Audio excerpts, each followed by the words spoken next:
누군가가 나에게 어떻게 살고 있냐고 질문을 던진다면 우리는 어떤 답을 내놓을 수 있을까요? 전 대전시장 염홍철 장로는 대학 강단에서 바로 이런 질문을 매주 던진다고 합니다. 청춘의 문을 연 대학생들과 인문학으로 소통하고 있는 염홍철 장로를 박여명 앵커가 만나봤습니다. 한 주를 시작하는 월요일이면 어김없이 도착하는 편지가 있었습니다. 때로는 일상의 소소한 이야기를, 또 때로는 우리가 더불어 살아가는 공동체에 대한 이야기를, 어떤 때는 젊은 세대를 향한 마음을, 또 어떤 때는 문화예술이 가진 풍성함을 나누던 수백 장의 편지들. 저마다 다른 이야기를 하는 듯 보이는 이 이야기들의 바탕에는 같은 결이 흐르고 있었습니다. 어떻게 하면 더 나은 삶을 살 수 있을까에 대한 질문이었습니다. 80년대 정치학 교수로 이름을 알리고 이후 청와대 정무비서관, 대전시장, 한밭대학교 총장 등 중임을 맡으며 40여 년간의 공직 생활을 이어왔던 염홍철 장로. 근황을 묻는 질문에 학생들과 인문학을 통해 소통하고 있다고 염 장로는 대답했습니다. 매 강의마다 공연을 진행하며 음악을 통해 마음의 문을 열고 함께 인생의 답이 무엇일까를 고민해보는 조금은 특별한 시간이라고 했습니다. 사실 인생의 답은 없습니다. 왜냐하면 지구상에 수십억의 인구가 있지만 한 명도 자기와 다른 사람이 없습니다. 그렇기 때문에 공통적인 인생의 정답을 내는 것은 어렵다. 그래서 답을 찾고 답을 만들어 나가자. 이제 구체적으로 행복에 대해서도 강의를 하고 용서에 대해서도 강의를 하고 또 죽음에 대해서도 강의하고 뭐 예술에 대해서도 하고 이것은 주로 교과서에 있는 얘기일 수도 있지만 제 경험을 학생들한테 전달을 합니다. 네. 제가 인생이 묻는 질문에 대해서 하나하나 답해 나가는 과정이다. 이렇게 얘기해요. 그것이 쌓여져서 하나의 내 인생이 되는 겁니다. 그러니까 거기에서 답은 뭐냐면 하나하나 순간의 선택이 중요하다. 또 그 선택이라는 것은 거창하게 선택이지만 하나하나 행해 나가는 것이 중요하다. 그게 인생이다. 바로. 그게 너다. 누구보다도 치열하게 보냈던 공직에서의 40년.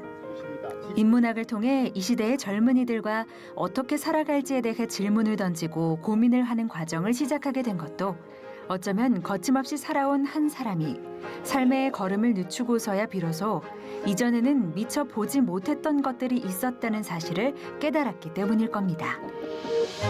꾸준히 걷되 발걸음을 늦추는 것. 그것은 지금 이 시대를 살아가는 각 개인과 공동체에도 필요한 가치인 것 같다고 염 장로는 말하고 있었습니다. 압축 성장을 했잖아요. 압축이라는 말은 빠르게잖아요. 그러니까 그게 세계적으로 경제를 빨리 발전한 모범 국가입니다. 좋은 겁니다.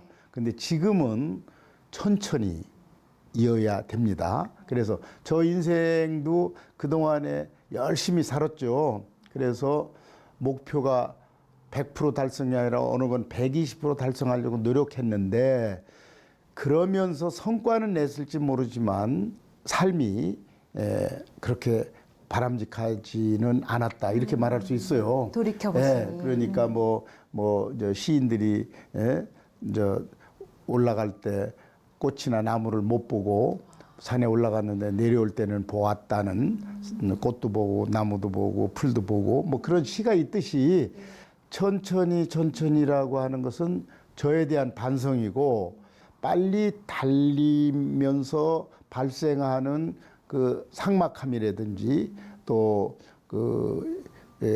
다른 사람에 대한 배려가 적대든지 이런 또 인생에 대한 진지함이 없대든지 하는 것을 반성할 수 있는 그런. 모태신앙으로 주일학교 때부터 마치 하루 세끼 밥을 먹듯 교회를 다녔다는 염홍철 장로. 공직 이후에는 대전 침례신학대학교에서 신학 공부를 하기도 섬기는 교회에서 작은 직분도 맡고 있다고 했습니다. 항상 실수를 반복하고 회개하는 부족한 신앙인이라고 부끄러운 고백을 했지만 사실 그 뒤에는 성경적인 가치를 우리가 살아가는 공동체에서 실현하고자 하는 꿈이 있었습니다.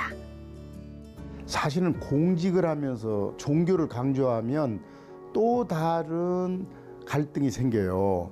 그러나 아까 제가 뭐 복지만두래라고 했잖아요. 그것은 남을 어떤 섬겨야 된다든지 그리고 그 남을 배려한다든지 그런 구절이 많이 있잖아요.